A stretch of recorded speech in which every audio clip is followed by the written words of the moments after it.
Muito bem, agora sim são 8 horas e 27 minutos. Voltamos com o Folha no Ar ao vivo aqui pela Folha FM, ao vivo também no Face, no YouTube, no Instagram. Para você acompanhar este programa de hoje na íntegra, também logo mais tem edição em podcast e às 17 horas reprise na Plena TV. Estamos conversando aqui no programa de hoje com o Gonçalo Apolinário de Souza Filho, engenheiro agrônomo, mestre em genética, doutor em biociências e biotecnologia e professor do Laboratório de Biotecnologia da UENF. O assunto principal é o projeto Fertilizante do Bem, que a gente já começou a conversar aqui, e é uma coisa muito, muito, muito interessante, porque várias empresas têm os seus gargalos, têm os seus problemas, têm as suas demandas, que muitas das vezes pode estar indo para o lixo, mas podem virar dinheiro. Depende do empresário enxergar, alcançar, dimensionar que aquele lixo que ele está desperdiçando pode virar dinheiro. Tem uma rede de supermercados em Campos que está aproveitando, e não é novidade, o Superbom, do Joilson, do Licínio, eles aproveitam tudo que é possível aproveitar. Inclusive os alimentos que são descartados, né, como os da feira, por exemplo, né, verduras, legumes, essa coisa toda, tudo está sendo utilizado para criação de porcos, né? Então, passa por uma coisa simples? Aparentemente sim, mas se quiser fazer uma coisa evoluída tecnologicamente e com aproveitamento muito maior, muito melhor, muito mais produtivo daquilo que está sendo jogado fora hoje, então se você olhar bem para dentro da sua empresa, muitas das vezes o lixo que você está desperdiçando pode ser um faturamento a mais para você. E a cada dia uma demanda que surge, e isso surgiu com a empresa Águas do Paraíba, e aí entra a figura do Gonçalo Apolinário, do professor Gonçalo, que está aqui com a gente nesta manhã. Voltamos no oferecimento de Proteus, Unimed Campos, Laboratórios Plínio Bacelar Vacina, e também com o apoio de Green Energia Solar. Aqui no Face, professor, tem vários, pessoal que está aqui registrando aqui, vários comentários. A Wanda Terezinha Vasconcelos, estou bastante interessado nesse assunto. Marco Antônio Moreira, companheiro do senhor lá da UENF, bom dia a todos, entrevista de alta qualidade. O Galberto Póvoa também disse, ótima semana a todos, informações tecnológicas para a nossa agropecuária e será sempre, né, bem-vinda. Então, ele é a favor aqui da adubações orgânicas, né? Deixa eu ver, sobre isso aqui ele faz uma pergunta bem interessante. Mas sobre esse lodo do esgoto aí, já foi aplicado em quais culturas? Já teve comprovação de resultados?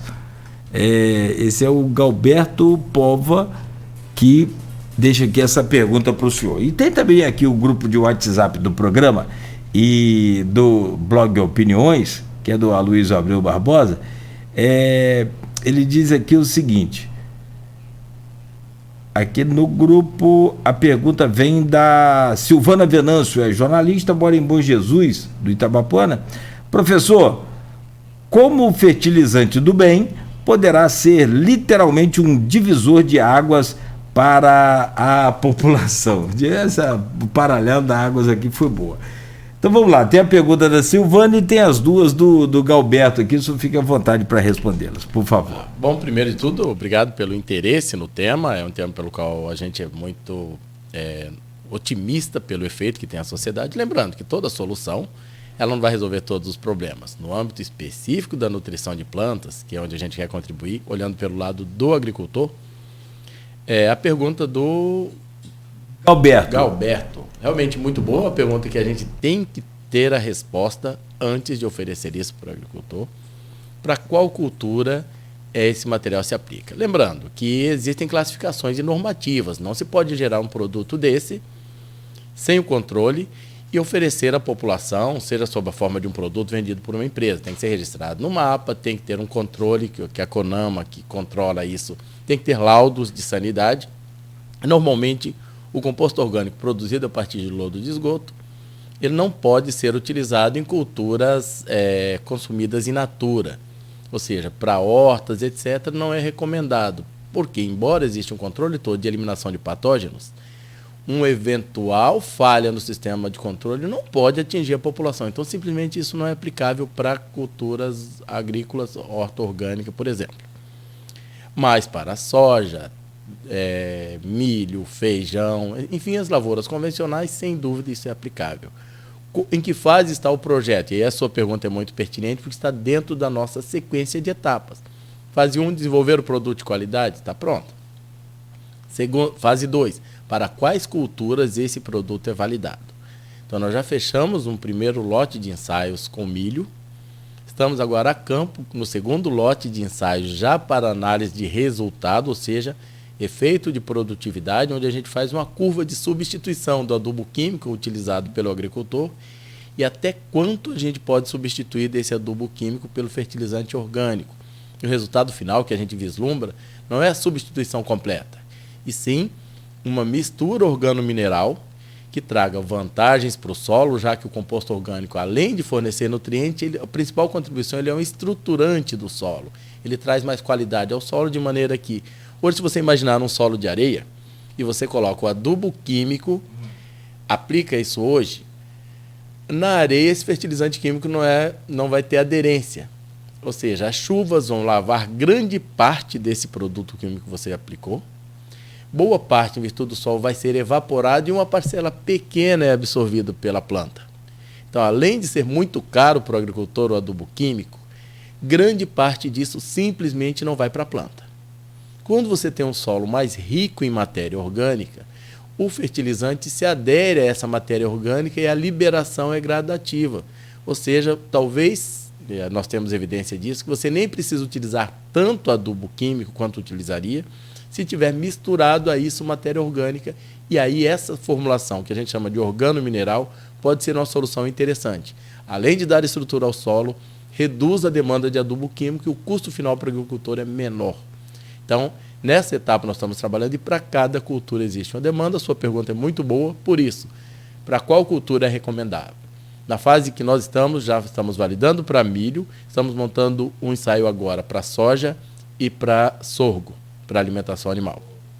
E assim, ao longo do tempo, daí novamente a ideia de uma startup, porque ela vai ficar fazendo esses testes e para cada cultura que ela desenvolveu a solução, com recomendação para o agricultor, ela vai oferecendo um produto para cada nicho do mercado dela, que vai ser o plantador de cada cultura. Você fala muito em grãos. Sim. Aliás, a região tem pesquisado também a tentativa de produzir soja. Sim. Né? A gente tem acompanhado isso aí.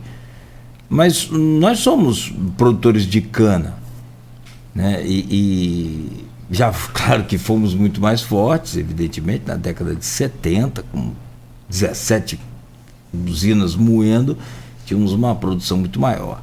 Até mesmo agora, em 2004, a gente chegou numa produção bem maior, né? Ainda tinha, acho que, 3 ou 4 usinas funcionando. Me lembro da Sapucaia, da São José, da Coagro, da Paraíso e, se não me falha aqui, a Santa Cruz, ainda moía, né, lá pelos anos de 2004. E foi uma produção muito maior. Agora chegamos a pouco mais de 1,5 milhão de toneladas no geral, né? Só a Coagro deve moer 1 milhão de toneladas, que é hoje a usina Sapucaia. E há todo um trabalho para aumentar essa produção. Esse produto do lodo pode ser usado em cana também ou não? Sem dúvida alguma pode ser utilizado em cana. É uma sequência de trabalhos, é claro que para cana também já vai ser testado. Mas como na fase 1 nós precisamos de cultura de ciclo mais rápido, inclusive para validar o produto, por isso grãos que demoram de 3 a 5 meses, a gente fecha uma safra, valida a qualidade e produtividade. Feijão aí, 4 meses, 3 meses. Então, milho dá 3 meses, 3 meses e meio. Então é só por uma questão de cronologia, de análise de viabilidade. Mas sem dúvida alguma, cana tem aplicação disso. Isso já é utilizado em São Paulo, por exemplo, por algumas empresas, já tem utilizado. E vai ser testado no tempo certo, e só não está sendo testado por uma questão de estrutura, ciclo, tempo de ciclo e área necessária para fazer os testes.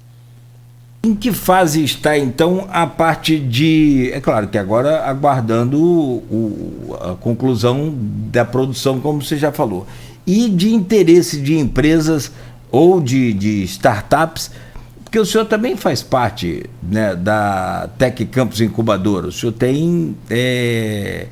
O senhor é mentor de algumas startups. Como que está hoje esse nível aí de procura, de interesse por esse produto? Já tem alguma empresa? A própria Águas do Paraíba pensa em explorar isso? Como é que está esse nível aí de procura? Olha, bom, vamos analisar pelos dois lados. O interesse pelo produto é dos agricultores, nós já temos participado de reunião, o interesse é grande. Então, isso nos deixa tranquilo quanto à expectativa da população por soluções dessa natureza. O que a gente percebe é que o agricultor está cada vez mais interessado em soluções ambientalmente sustentáveis. Essa visão equivocada de que o agricultor é inimigo do meio ambiente é uma visão equivocada, que às vezes a mídia coloca isso, porque aquele grande produtor de 50 mil hectares está desmatando a região lá no Mato Grosso, você achar que todo agricultor não se preocupa com o ambiente, é o contrário. O agricultor é alguém que vive da relação com a natureza, das chuvas, da disponibilidade de água, dos rios. Ele entende muito bem a importância disso. Por outro lado, às vezes ele não tem opção. Se ele não utilizar o adubo químico ou defensivo na hora certa, ele não colhe e ele não sustenta a família dele. Então, esse equilíbrio é muito tênue e quando a gente apresenta uma solução ambientalmente sustentável, o agricultor tem interesse sim.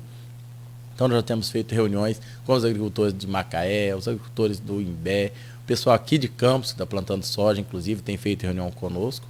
E as parcerias surgem naturalmente, ou seja, agora para outubro, nós já prevemos os primeiros testes dentro das fazendas de plantio, onde uma pequena área vai receber o nosso composto orgânico, em complementação às demais coisas. Então, o agricultor vai fazer toda a cultura dele, ao final do ciclo, nós vamos comparar os efeitos de produtividade em ambiente de produção. Porque para o agricultor ele também está cansado, toda semana aparece alguém na porteira vendendo uma solução espetacular, que quando não funciona, o vendedor sempre vai dizer que a culpa foi do agricultor, que ele não aplicou isso, ou a culpa foi do clima, e a solução não aparece. Então a abordagem que a gente tem utilizando é cálculo real do valor para o agricultor. Depois de fazer isso e dizer, olha, realmente produziu X a mais, ou não produziu a mais, ou deu X a mais de lucro, esse é o valor para o agricultor. Então, é um sistema, a ideia nossa é fechar todo o sistema da solução tecnológica focando em sustentabilidade. Ou seja, sustentabilidade econômica nesse caso. É interessante para o cliente, é interessante para o agricultor, o negócio, o modelo de negócio vai ser viável. Isso a gente já tem essas parcerias que deve começar agora em outubro para a gente colher esses resultados lá por março, ao final da próxima safra. Então, respondendo uma das coisas, para o lado do cliente do produto, sim, há interesse e interesse grande. Para o lado dos financiadores, empresas que tenham interesse, sim, há desde comprovada a viabilidade. E aí nós colocamos aquela sequência de fases. Ok, é viável na pequena escala e na grande escala. Quanto eu vou precisar de investimento de estrutura? Quantas máquinas? Quanto de operação? Quantos funcionários? Como isso é feito com a legislação? Os impostos, a área demandada? Tudo isso tem um custo que é operacional, de controle, de laudos, etc. Isso precisa ser dimensionado e está sendo feito e calculado. Uma vez comprovado isso, é que o interesse do investidor se manifesta. Ou seja, o investidor vai investir em algo que dê lucro. Nós já temos isso para mostrar para o investidor? Eu creio que ainda não. Essa é a fase 3, a análise de viabilidade. De posse disso, aí sim busca-se os investidores. A Águas do Paraíba tem interesse todo, mas veja, o principal interesse da Águas do Paraíba e do próprio Grupo Águas do Brasil é em uma solução sustentável para o seu direcionamento de lodo. Se uma startup oferecer isso, talvez pelo mesmo custo, uma pequena redução de custo já é um ganho enorme para a empresa de não estar direcionando para aterros um passivo ambiental tão grave. Investidores, nessa área de startup, como eu sou, além da área de biotecnologia, eu sou professor de empreendedorismo, gestão de projetos, propriedade intelectual e inovação, são várias disciplinas, para mestrado e doutorado. E o que eu conto para todo mundo é, depois que você tem uma ideia e transformou isso num modelo de negócio e comprovou a viabilidade econômica, investidor não é problema. Existem bilhões de reais hoje disponíveis na mão de investidores para investir em startups e empresas. Isso não é o problema. O seu desafio é, o seu modelo de negócios é realmente viável? E esse tipo de análise não é só dentro da universidade, não é só o empresário que vai ver. A incubadora Tec Campus oferece uma estrutura para você fazer essa análise, inclusive encontrar os melhores caminhos para reorganizar a sua empresa, de base tecnológica, é claro. Então, essa é a fase que realmente é importante. Não basta ter uma ideia bonita, não basta mostrar que ela funciona no laboratório ou em um ambiente experimental. Uma vez comprovado isso, é viável economicamente, e chegou nesse ponto, investidor não falta. Então, há interesse, sim. Você tem empresários hoje aí, você tem pessoas que vivem só disso, de captação de startups e investimento nessas startups. Eu não faz nada, eu não invento nada, eu não crio nada, eu não trabalho em nada, eu tenho um monte de startup. Invisto nas startups e aí sim é que tem um retorno. Eu acredito que isso não seja o problema. Agora, a coisa é real, é palpável. Quanto tempo a gente pode ter a concretização disso? Olha, vamos colocar... Quer dizer... Eu gosto da ideia do tempo, porque todo mundo precisa ter isso. A cobrança do tempo, tem que estar em nós, porque o nosso tempo é finito. Mas ele é cruel, né? Não, eu acho natural. O jeito de falar sobre ele, a gente não pode vender promessas ilusórias, porque isso gera frustração, e às vezes algo que é viável, por ter gerado uma expectativa equivocada ou superdimensionada, traz frustração e as pessoas desistem de algo que era viável. Então, vamos colocar as coisas de maneira o mais palpável possível. Eu digo mais palpável possível porque ninguém tem bola de cristal, existem percalços.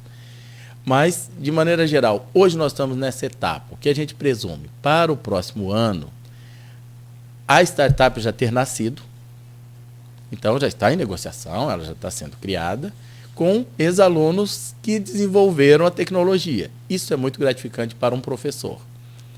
Você forma a pessoa, você encontra a solução e, como cientista, desenvolve a tecnologia e o jovem daqui da região passa a ser um empresário formado aqui na região para resolver um problema regional e talvez nacional.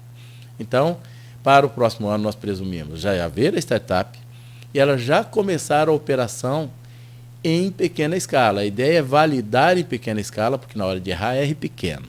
Aprenda com os pequenos erros e faça as adequações, é mais fácil.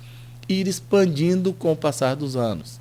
Então, se a gente começa, vou colocar uma perspectiva otimista, se nós terminarmos 2023 com uma startup já nascida, capaz de processar 10% do lodo gerado em campos e validar isso já estiver sendo aplicado na agricultura para uma cultura, já será um grande sucesso. No ano seguinte, expande isso para mais culturas, mais agricultores, faz as adequações, os ajustes que vão se mostrar necessários pelo mercado, pela tecnologia, e imagine que daqui a 5 anos, que beleza se todo o lodo de campos já estivesse sendo direcionado para a produção de adubo orgânico.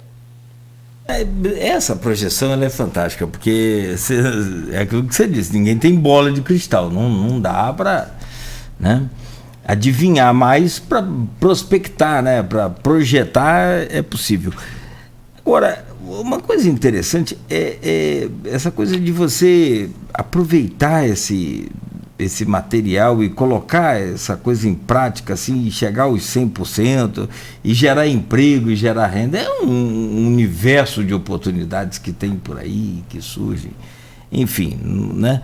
Não tem para onde fugir. Hoje, esse projeto fertilizante do bem não tem volta mais, pelo que eu entendi. Eu acredito que não tem volta mais porque a solução está apontada. De fato, ela funciona. E quão viável ele é economicamente? Para Campos é uma situação e é outro desafio bastante interessante. Cada cidade tem desafios distintos, porque, veja, a produção disso não é algo fechado. Você depende de material estruturante, que é também são resíduos, madeira, cavaco de madeira, resíduo de poda, etc., e que cada cidade vai ter uma. E o frete disso é caro, você não pode importar de 1.000 quilômetros de distância. Sim. Além do mais, quando a gente pensa em viabilidade também, o composto orgânico ele tem uma densidade baixa, ou seja, o frete para transporte, você não vai vender esse material para entregar a 1.000 quilômetros de distância. Então, tanto as fontes de matéria-prima para o processo de compostagem, quanto o mercado consumidor vai influenciar diretamente a viabilidade daquele negócio. Então, para cada cidade, talvez será necessária a adequação da tecnologia. Então, daí a ideia de uma startup de base tecnológica, uma empresa capaz de fazer essas adequações para os diferentes municípios. Porque o nosso objetivo, como pesquisador, não é desenvolver uma solução só para um local, é que ela seja replicável, mas replicar não é no sentido de fazer cópias idênticas, mas sim que ela possa ser adequada às diferentes regiões. Então, é um desafio que a gente assume, por isso é importante você formar líderes, porque essa pessoa vai ser capaz de se adaptar aos desafios ao longo do ano. E a gente tem exemplos dentro da universidade, nós estamos falando dessa empresa, mas a UENF, nos últimos 5 anos, tem ganhado um viés interessante na formação de soluções de base biotecnológica, principalmente, gerando novas startups. Nós temos mais de 15 startups, todas na área agro, nascendo, surgindo. Isso é muito bom para a gente. Quando você falou gerando empregos, essa semana mesmo nós recebemos uma visita de uma ex-aluna que fez iniciação científica, mestrado, doutorado na UENF. Foi selecionada no meio de 84 doutores para uma vaga na Unicamp. E de lá ela já está em Florianópolis, sendo gestora de uma startup na área de biotecnologia, de insumos para a agricultura, micro-organismos que substituem a adubação e que protegem as plantas contra a falta d'água. Ela voltou a campus para contratar mais uma pessoa com mestrado na área para ajudar na empresa. Então a gente começa a ver que uma das soluções para o Brasil, e especialmente para campus que tem uma estrutura de formação de pessoal muito boa, o que campus não tem é uma estrutura de absorção desse pessoal altamente qualificado. E aí deve ser muito frustrante para o cidadão que se esforçou muito para estudar, depois ele vê que não há mercado para ele. Então, nós induzimos os nossos jovens a trabalharem em novas empresas, qualificá-los para o empreendedorismo. Pode ser um caminho não só para eles que têm vocação empreendedora, mas para os seus colegas e parceiros da área profissional, de maneira que passam a ter novos empregos dentro dessas empresas de tecnologia. Isso pode ser uma das soluções também para a questão da empregabilidade no Norte Fluminense. Quando você fala em ciência, a gente levanta aqui uma série de possibilidades de assuntos para que a gente fique aqui até mês que vem.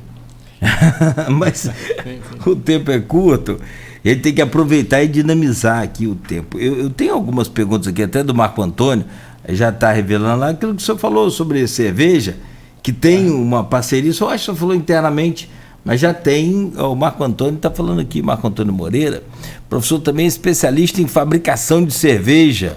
Aí, ó, a galera já começa. E ele deixa uma outra pergunta aqui também.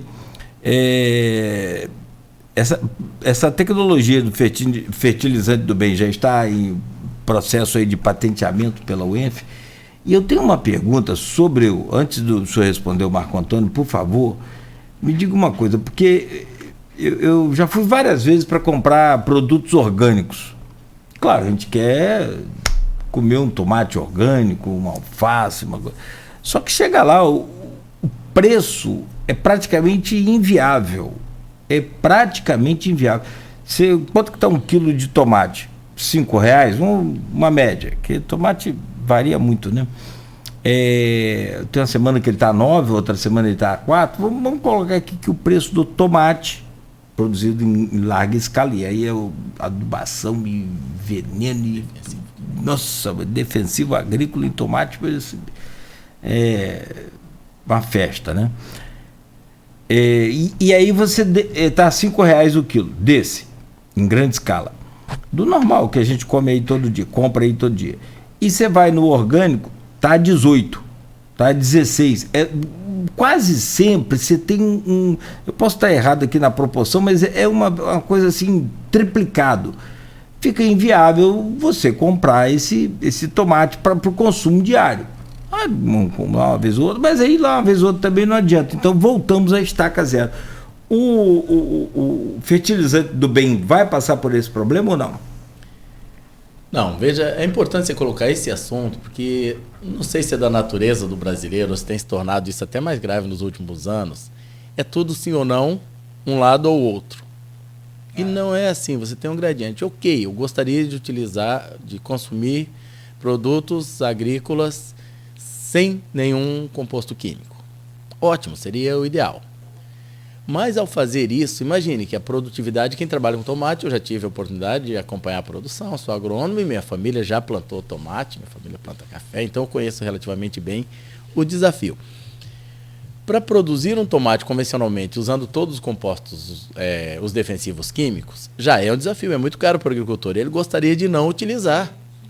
Mas se ele não utiliza em larga escala, a chance dele não colher é enorme. Porque as pragas são muito agressivas nas monoculturas, especialmente o tomate é um exemplo disso. Então, quando eu digo meu tomate é orgânico, significa que eu investi um controle manual muito maior, demanda operação, trabalho, a escala de produção é menor e a minha produtividade foi muito menor. Resultado, para aquele produtor ter algum lucro com a produtividade menor, um maior gasto de mão de obra, o custo vai ser mais alto. E aí foge do alcance de grande parte da população pagar por aquilo. A solução que nós vemos é gradualmente vocês substituindo esses compostos químicos. Por exemplo, nesse exemplo, nesse caso aqui do fertilizante do bem, a gente não presume que o agricultor vai substituir o adubo químico totalmente pelo composto orgânico. Mas se ele substituir 30%, 40%, 60%, já é um ganho para o ambiente, para o lençol freático, que não vai estar recebendo essa carga de material químico lavado. É um ganho para o próprio produtor, que vai ter um custo um pouco menor. E para o consumidor, opa, olha, já reduziu no âmbito do adubo. Outros exemplos, a UENF tem startups para substituição de defensivo do agrotóxico para combate de pragas por defensivos biológicos. Então, se esse produtor de tomate substituiu parte do agrotóxico que ele está utilizando para controle de pragas por um material biológico, de novo, uma redução. Então, o que a gente acredita é que é uma sequência de passos onde a gente, aos poucos, vai substituindo os compostos químicos industrializados por soluções biológicas e caminhando na direção dessa redução. O que nós queremos é que um dia você chegue no hortifruti e compre esse material, não precisa ser totalmente orgânico, mas que ele seja cada vez mais sustentável ambientalmente e também para a saúde do consumidor. Bom, e a cerveja? Opa, olha, puxaram outro assunto. Esse assunto é um assunto muito tentador, né? Especialmente na segunda de manhã, que as pessoas ainda trazem a memória do final de semana.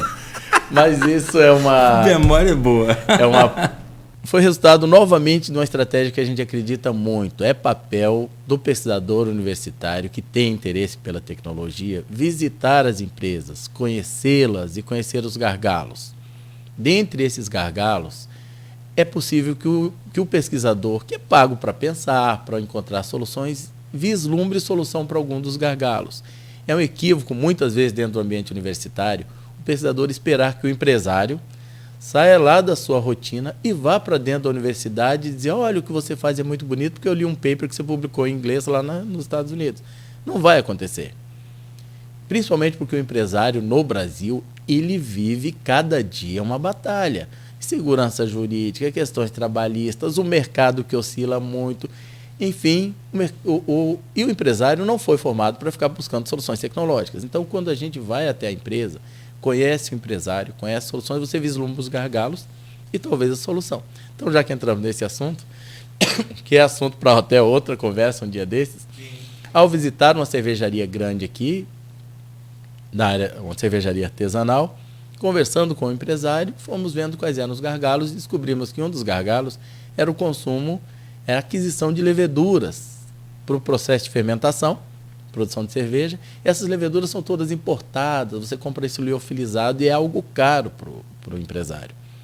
E ele acabava, em parte, reutilizando isso para ser viável economicamente, e nós decidimos começar um projeto para desenvolver a tecnologia de produção das leveduras para cerveja no Norte Fluminense. Veja que não é para comercializar. Nessa fase, ainda não é para comercializar as leveduras, e sim para que o empresário consiga replicar as leveduras que ele já comprava localmente. Então, esse foi um projeto em parceria com a Embrapi e conta com professores do IFE, professores da UENF, paga bolsa para o desenvolvimento, e a nossa meta é até março de 2023 essa cervejaria já estar utilizando leveduras multiplicadas em campos, e a nossa expectativa é a melhoria ainda na qualidade do produto, porque eles vão estar trabalhando com leveduras frescas, líquidas, e um sistema bem mais controlado. Essa coisa de levedura e de lúpulo, eu visitei uma fábrica de cerveja aqui em Petrópolis, aí a exposição dos grãos ali, né? Eu peguei um grão de... Eu acho que foi lúpulo. Rapaz, o bicho amarga aqui é uma praga. Sim, sim. Aí mastiguei, né? Eu gosto de cozinhar, então eu tenho que experimentar tudo. Eu pensei, que sabor tem esse bicho? Rapaz, com a semana com aquele troço na boca, eu fui ter meus filhos. Aí teve um que falou, não, eu tenho gêmeos, né? Eu, não, cara, não, pai, obrigado. E eu não tomo cerveja. Eu não me faz mal e tal, então eu não tomo. O outro pegou e falou... Eu falei, não, pô, experimenta, você tem que conhecer as coisas da vida. Rapaz, olha, eu apanhei a viagem toda. Mas você sabe que o lúpulo, de novo, né? A gente sempre acha que biotecnologia é algo extremamente moderno, etc. Não, gente. Biotecnologia, por definição, é a utilização dos processos, materiais biológicos para a geração de produto e serviço. Então, produção de cerveja existe lá desde o Egito Antigo. Produção de vinho, tudo isso é biotecnologia. São micro-organismos que fermentam substratos e geram produto. O lúpulo surgiu dentro da cerveja, por quê? Naquele tempo não tinha antibiótico, não tinha nada, não tinha nem pasteurização. Então, um jeito de preservar a cerveja no médio e longo prazo é utilizando o lúpulo, que ele tem efeito antibiótico. Então, além de preservar a qualidade da cerveja, ele evita contaminações e assim por diante. Então, o lúpulo não existe ali para fazer a cerveja ficar mais gostosa. É claro que contribui na dose certa, um lúpulo de ótima qualidade. Mas ele tem outros papéis no produto, além de simplesmente dar sabor. Aí já entra aqui, ó, na cerveja, já entrou aqui só como o assunto é interessante. Eu tenho uma outra pergunta que leva uma semana para responder. O professor Almir Júnior, nosso querido Almir, ex-reitor da universidade, grande cientista também, hoje secretário municipal de Agricultura, ele bota aqui o lúpulo chiru. Eu não sei, você deve estar relacionando aí alguma briga aí, e depois colocou as risadas aqui. Bom dia, professor Almir. E aí você pode comentar esse lúpulo aí que ele falou. Não, ele está se referindo a uma outra pessoa que fez uma pergunta sobre a cerveja. Deve ser. Chiro, é o assunto deles. A Chiro, né? Mas o que... A questão deve ser o Marco Antônio. Marco Antônio, isso aí. Mas quanto à questão do lúpulo, é outra coisa bem interessante. Durante muito tempo, e hoje em larga escala, o lúpulo que a gente utiliza também era importado. Porque a produção de lúpulo no Brasil é problemática, é um material de clima frio.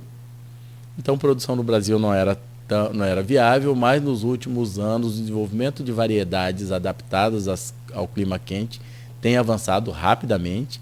A UENF tem pesquisa com isso, teste de variedades, e a gente tem a perspectiva para os próximos anos, então, de termos variedades de lúpulo para serem plantadas em regiões de clima quente, e, se possível, aqui no Norte Fluminense também. Tem pesquisa na UENF caminhando bem nesse sentido.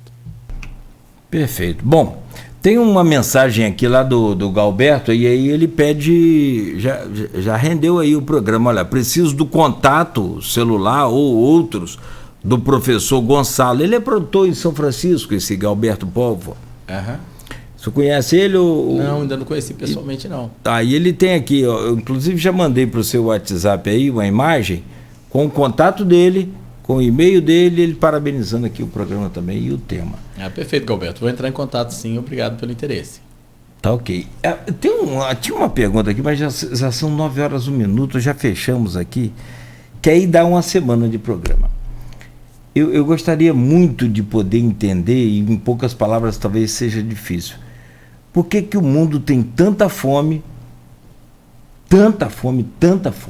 Hoje nós temos no Brasil mais de 30 milhões de brasileiros passando fome.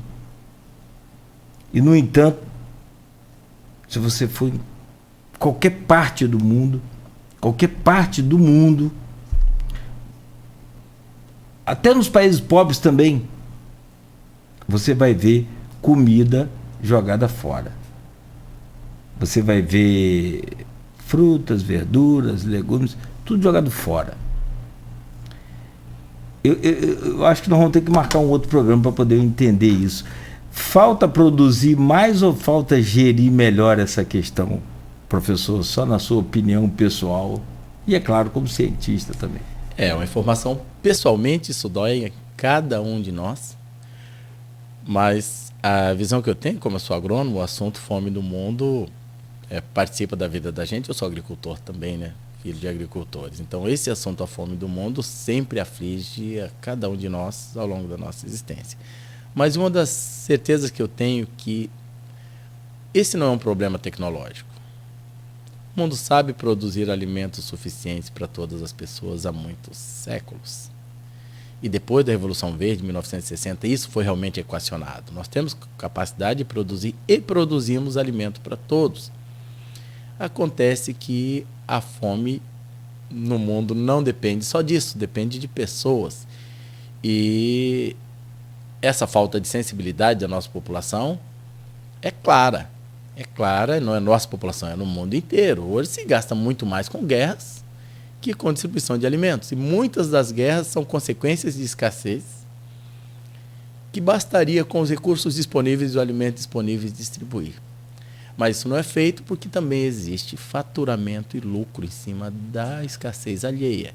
E é claro que isso é uma visão muito mais, né, minha área social, antropológica. Mas a gente enxerga que hoje, por exemplo, o que se gasta nos países ricos para redução de peso, para sobrepeso, é muito mais que o necessário para alimentar todos os que passam fome. Então fica evidente que no próprio indivíduo, no próprio ser humano, aquele mesmo que está exagerando, se ele dividisse com mais uma pessoa, estaríamos dois com plena saúde. Então, desde a parte do indivíduo, já existe esse equívoco, você não olhar para o lado. É como sociedade também não olha para o lado, estados não olham para o lado, e as brigas que a gente vê, os congressos, etc., para cada um o seu lado, como diz, né, o meu pirão primeiro, e às vezes a farinha nem é pouca. Então, essa questão da distribuição, e os países também são. A gente vê um país rico invadindo um país miserável para roubar o pouco que ele tem de óleo, de petróleo. Então a questão não é produtividade. A questão são os valores humanos, e a sociedade investe demais, às vezes, em tecnologia e de menos em relações humanas. Uma vaca dá 100 litros de leite, 60 litros de leite. É um negócio absurdo, né, cara? É um negócio fantástico por um lado, mas é isso que você falou. A obesidade também é outro problema mundial, né? Mundial. Não tenha dúvida, meu caro professor, que o senhor entrou aqui para a agenda de prioridades de entrevistados.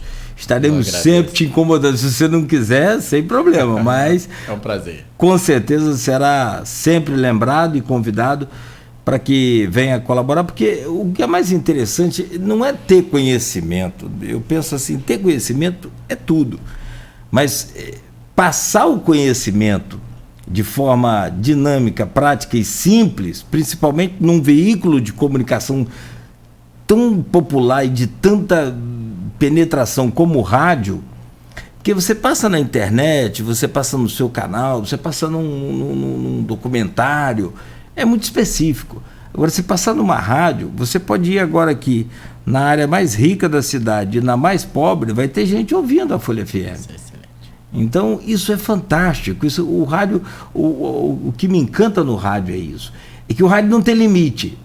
É de graça. O rádio, até pelo ouvinte, pelo vizinho, você ouve o cara. Então, assim, é um negócio em que você não consegue dimensionar essa potência que o rádio tem. Pode estar aqui ouvindo, pode estar lá no município do Espírito Santo, onde a gente pega, pode estar ali no centro da cidade, enfim. Então, conseguir passar um recado, igual o senhor passou aqui hoje, de forma dinâmica, simples, simplificada, que se for usar aí os termos tecnológicos, inglesados aí, então pronto, aí fica mais complicado para muita gente. Então a gente te agradece muito Desejo muito boa sorte e feliz o dia que eu pude ter a oportunidade de recebê-lo aqui. Seja sempre bem-vindo. Parabéns aí pelo seu trabalho. Eu agradeço a oportunidade de conversar. Para a gente é sempre um prazer conversar sobre esses temas, porque realmente a gente acredita, a nossa bandeira é o desenvolvimento do país baseado nos jovens, na tecnologia e nas soluções, transformando a ciência em produtos e serviços para a sociedade. Então, acho que esse é o nosso viés. O Norte Fluminense tem gente boa, muito profissional qualificado, e nós precisamos criar oportunidades, porque essas pessoas farão a revolução que a gente precisa aqui. Perfeito. Bom, a você que acompanhou a gente aqui também, o nosso muito obrigado. Galberto, o professor já vai fazer contato com você. Chiro é o Marco, né? É Chiro, né? Chiro. Chiro é o Marco. Wanda Terezinha também comentou. Obrigado, Wanda, por ter ficado aí acompanhando a gente. Realmente muito boa a entrevista. Obrigado aí pela audiência. E a você que nos acompanhou, que vai acompanhar também o podcast ou a reprise na Plena TV, nosso carinho e agradecimento. Amanhã de volta com o oferecimento de Proteus, serviços de saúde e medicina ocupacional, qualidade certificada ISO 9001-2015, Unimed Campos, cuidar de você. Esse é o plano. Laboratórios Plínio Bacelar e Plínio Bacelar Vacina, uma clínica moderna especializada em vacinas em Campos. Hoje, né, você pode contar com Plínio Bacelar Vacina e o apoio de Green Energia Solar.